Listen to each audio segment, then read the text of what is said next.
नमस्कार, मैं हूं शबनम कौसर। आप देख रहे नेशन टीवी न्यूज़। आइए जानते हैं आज की प्रमुख खबरें। झारखंड के एकलौता श्री राम आरोग्य प्राकृतिक चिकित्सालय उपेक्षित है। शुद्ध जड़ी बूटियों एवं हवा जल मिट्टी से इलाज गंभीर बीमारियों का होता रहा है। चिकित्सक के मुताबिक कोरोना से लड़ने में प्राकृतिक जड़ी बूटियाँ सक्षम हैं, लेकिन सरकार की नज़रें इस तरफ इनायत नहीं होती। कोरोना को देखते हुए अस्पताल लंबे अरसे से बंद पड़े हुए हैं, जबकि कई जड़ी बूटियाँ इम्यूनिटी को बढ़ाने में कारगर साबित होते हैं। चिकित्सक डॉक्टर A.K. मिश्रा बताते हैं कि आयुर्वेदिक चिकित्सा के साइड इफेक्ट नहीं है, रोगों से लड़ने की प्रतिरोधक क्षमता को विकसित करता है। उन्होंने कहा है कि हवा मिट्टी से इलाज किए जाते हैं।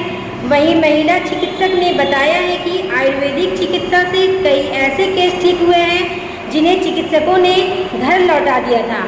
आइए सुनते हैं डॉक्टर A.K. मिश्रा की बातें। वो इलाज करते हैं। हम प्राकृतिक चिकित्सा विधि से, जिसमें पंचतत्व निर्मित यह शरीर है और पंचतत्व में मिट्टी, पानी, धूप, हवा, सब रोगों की यही दवा इस प्राकृतिक चिकित्सा का सिद्धांत होता है, जिस माध्यम से हम शरीर का संपूर्ण शुद्धिकरण का कार्यक्रम करते हैं।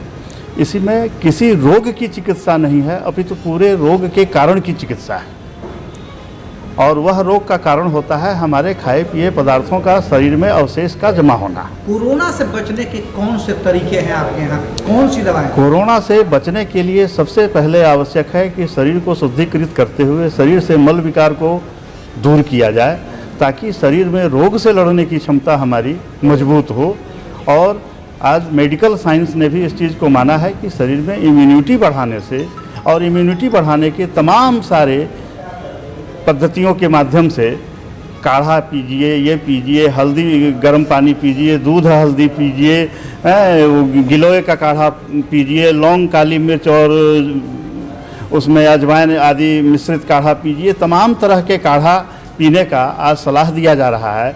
इसके पीछे एकमात्र यह कारण है कि इन प्राकृतिक वनस्पतियों के माध्यम से शरीर में रोग से लड़ने की क्षमता का विकास हो, जिसमें प्राकृतिक चिकित्सा की अहम भूमिका होती है कि शरीर का शुद्धिकरण, शरीर को शुद्धिकृत करना।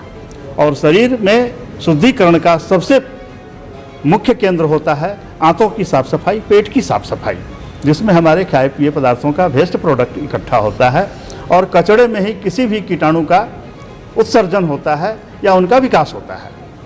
इसलिए प्राकृतिक चिकित्सा के माध्यम से यदि शरीर को शुद्धिकृत किया जाए, जैसे कि इसमें आंत की साफ सफाई, स्टीम बाथ करके रक्त की साफ सफाई, पसीना निकालते हुए गर्म पट्टी, ठंडी पट्टी, गर्म स्नान, ठंडा स्नान, शुद्ध आहार, आहार नियंत्रण इत्यादि करते हुए शरीर के रोग प्रतिरोधक क्षमता को इतना विकसित, इतना मजबूत कर दिया जाता है कि कोरोना क्या, अगर इससे भी कोई विशालतम वायरस अगर हमारे समाज में आ जाए तो उससे इस शरीर को कोई क्षति नहीं पहुंचेगी। ये झारखंड का एकमात्र औषधालय है ना? जी, प्राकृतिक चिकित्सा के क्षेत्र में वर्ष 1980 से एकमात्र इस बोकारो महानगर में प्राकृतिक चिकित्सा की सेवा दी जा रही है। और अभी तक मेरे संज्ञान में झारखंड में कोई दूसरा प्राकृतिक चिकित्सा रजिस्टर्ड केंद्र की स्थापना नहीं हो पाई। यहाँ सुविधा है, जैसे कि जो शहर से, चास बोकारो से रिलेटेड जो लोग होते हैं, सुबह 6 बजे से 10 बजे तक 4 घंटे का चिकित्सा का कार्यकाल होता है। जिस कार्यकाल में 2 घंटे चिकित्सा है तो समय देना होता है। लोग अपने सुविधानुसार 6 से 10 के बीच में आते हैं और 2 घंटे में अपनी प्राकृतिक चिकित्सा कराकर और हमारे द्वारा निर्धारित आहार विहार का पालन घर पे करते हैं और अपने काज में लगे रहते हैं।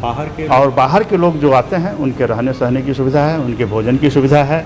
उन्हें शुद्ध जो हमारे द्वारा निर्देशित आहार होता है वह उन्हें, जैसे कि सुबह चिकित्सा के उपरांत अंकुरित मूंग हो गया, सीजनल फल हो गया, सेब, खीरा इत्यादि फलों का और अंकुरित मूंग का नाश्ता दिया जाता है। फिर दोपहर सब्जी मिश्रित दलिया का भोजन दिया जाता है।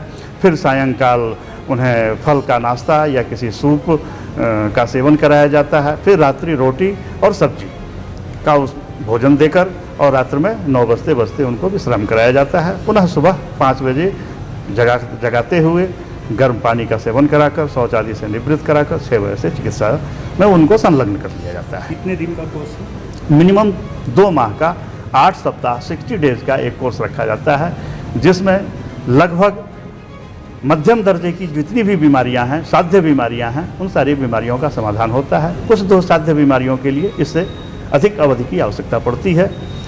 तो रोगानुसार और रोग कितने दिनों का है उसके अनुसार समय इसमें घटता बढ़ता है। बाहर के लोग जो यहाँ रह करके जो यहाँ का सुविधा लेंगे जी, कितना लागत आएगा? यहाँ रहने सहने की कोई अलग से उसका चार्ज नहीं लिया जाता है। पूरे देश में एकमात्र बोकारो का प्राकृतिक चिकित्सालय आपका ऐसा है जो 170 रुपये प्रतिदिन के हिसाब से 5,100 रुपये मासिक के शुल्क से प्राकृतिक चिकित्सा उपलब्ध करा रहा है। जबकि इस प्राकृतिक चिकित्सा की शुरुआत लोगों ने कम से कम 2,500-3,000 पर डे से रखा है। यहाँ तक कि 7 star world class naturopathy Haridwar में जिसका निर्माण हुआ, वहाँ भी 10,000 से 50,000 प्रतिदिन का शुल्क लिया जाता है। जिंदल का प्राकृतिक नेचर क्योर सेंटर बंगलोर है, जहाँ पर 7,500 से लेकर 36,000 रुपये प्रतिदिन तक का शुल्क लिया जाता है। और प्राकृतिक चिकित्सा के क्षेत्र में इतने सस्ते दर पर और पूर्ण सेवा भाव से समर्पित सेवा 170 रुपये प्रतिदिन पर इस देश में उपलब्ध नहीं है, जिसकी सेवा एकमात्र बोकारो महानगर में आपके यहाँ आपके द्वारा दी जा रही है। कितने लोग लाभ ले चुके हैं और कितने ले रहे हैं?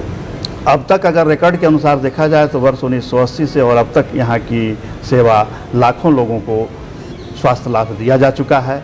अभी भी यहाँ पर तकरीबन 25 बेड, जिसमें 15 बेड पुरुषों का और 12 बेड महिलाओं के लिए ये सेवारत है। और अभी कोरोना काल को लेते हुए थोड़ी संख्या कम है, नहीं तो 18, 20, 22, 25 लोग प्रतिदिन यहाँ सेवा ले रहे हैं। यहाँ पर हम सबों ने इसके प्रचार के लिए आज तक कोई भी हथकंडा या तरीका नहीं अपनाया है। और इस चिकित्सा केंद्र का एकमात्र प्रचार का सबसे बड़ा आधार है माउथ हाइड। जो लोग यहाँ से स्वास्थ्य लाभ लेकर जाते हैं उनके द्वारा एक आदमी से 10 लोग जानते हैं, 5 लोग जानते हैं, 2 लोग जानते हैं, और लोगों के द्वारा ही लोग आ रहे हैं। और वर्ष 1980 से और ये 2020 तक इन 40 वर्षों में लोगों के द्वारा ही आए हुए लोगों के माध्यम से प्रचार हुआ है और स्वास्थ्य लाभ लोगों ने लिया है। क्या नाम हुआ? डॉक्टर आमोद कुमार मिश्रा।